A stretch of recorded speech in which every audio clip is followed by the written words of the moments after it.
the new income tax bill, which was tabled by Finance Minister last month. And the new feature in this income tax bill is that the tax authorities can now legally hack into your personal accounts, your emails, your social media, you name it. On April 1st, 2026, next year, as the new financial year begins, FY 26-27, there will be a new income tax law in place.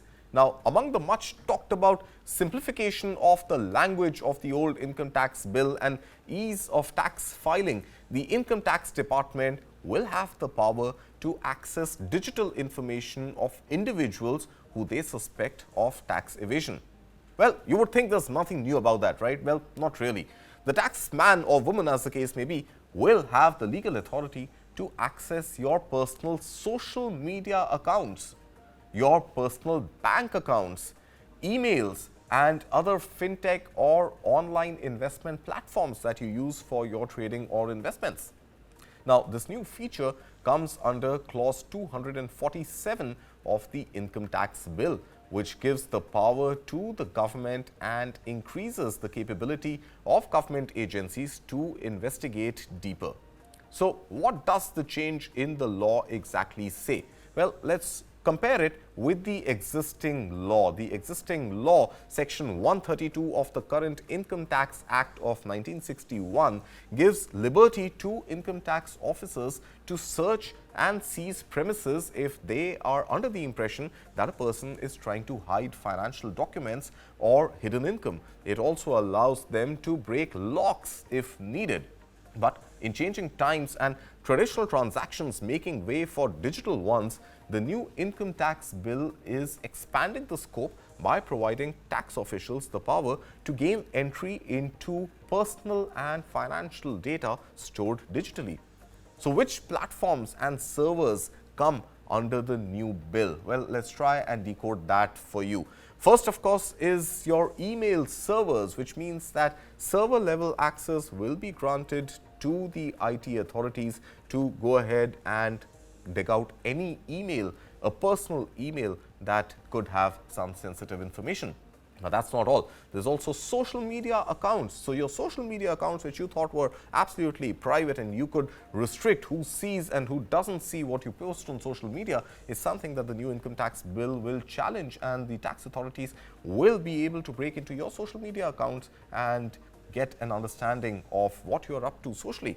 In addition to that, there is the online banking, trading and investment platforms. Now, these platforms, what we refer to as fintech or bank tech platforms, these platforms can be logged into by the IT authorities and your data can be pulled from there.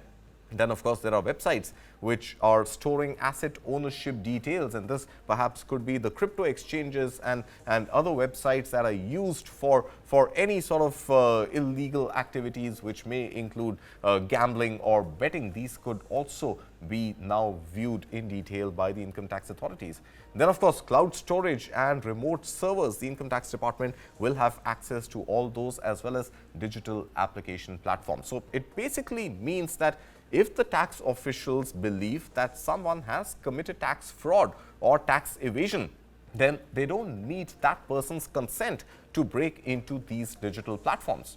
Now, who are the eligible authorized ones who will have access to your digital platforms? And that is something which is absolutely important to understand in the context of scams and other notorious activities that take place digitally. Well, the new income tax law will give the authority only to tax officials. Now, this includes joint directors and additional directors. It will include joint commissioners and additional commissioners, assistant directors and deputy directors, assistant commissioners, as well as deputy commissioners. Now, any of these officials, if they suspect an individual is evading taxes or has undisclosed income, then the law gives authority to any of these officials to override digital security measures to gain access to the personal data of an individual.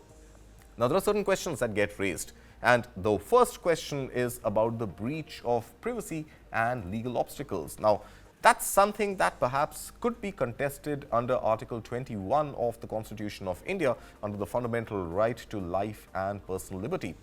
The excessive power given to the officials do raise eyebrows when it comes to the right to privacy and the possibility of misusing that power.